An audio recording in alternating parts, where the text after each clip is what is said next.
ஆக வாண்டடா நம்ம உள்ள கூட்டிட்டு வந்து இவங்கள வச்சு செய்யறத விட வெளியே இருந்து வளர்த்து விட்டு ஓட்டை பூரா வாங்கிட்டு இவரை நம்ம நம்ம ஆளு நம்ம கூட சேர்ந்துவாருன்னு அப்ப பல்ட்டி அடிச்சா என்ன பண்ண முடியும்? நம்மளால ஒண்ணுமே பண்ண முடியாது.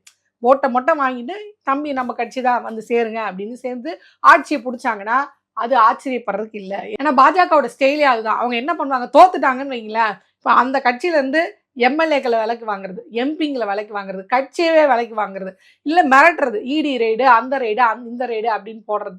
இப்போ ஏற்கனவே இப்போ வாண்டடா இவங்களே போய் வந்து தாவேகா தரப்புல இருந்து எங்களுக்கு சிபிஐ விசாரணை தான் வேணும், தலைகீழாகத்தான் குதிப்போம் அப்படின்னு குதிச்சு வச்சிருக்காங்க இல்லையா? இது இப்போ இவங்க வாண்டடா இவங்க கையில ஒரு ஆதாரம் இருக்கு. இப்போ அதிமுகவை பொறுத்தவரையே ரெட்டலை ஊழல் கேஸ் அது இதுன்னு எடப்பாடி அவர்களுக்கு ஒரு செக் இருக்கு. இப்போ விஜய் அவர்களை அவரா வாண்டடா போய் ஒரு சிபிஐ விசாரணை வாங்கியிருக்காரு. இப்போ இவங்களும் அதுவும் தீவிரமா நடந்துட்டு இருக்கு. இப்போ முதல்வர் படத்துல வந்து அந்த அம்மா சொல்லும், இந்த மனிஷா கொய்ரால சொல்லுவாங்க, எங்க அப்பா கவர்மெண்ட் மாப்பிள்ளை தான் வேணும்ன்றதுக்காக பல்லு பிடுங்குறவங்க, மருந்து அடிக்கிறவங்க அப்படின்னு எல்லாரையும் கவர்மெண்ட் மாப்பிள்ளையா நினைச்சிட்டு மாப்பிள்ளை தேடிட்டு இருக்காங்க அப்படின்னு. அந்த மாதிரி சிபிஐ விசாரணை அப்படின்ற பேர்ல ரோட்ல போறவங்க வரவங்க, டெய்லரு, வீடியோ எடுக்கிறவரு, பெருக்கிறவர், கூட்டுறவர்னு எல்லாரையும் சிபிஐ வந்து விசாரணை பண்ணிட்டு இருக்கு. இப்போ பனையூருக்கே வந்து அவங்க போயிட்டாங்க.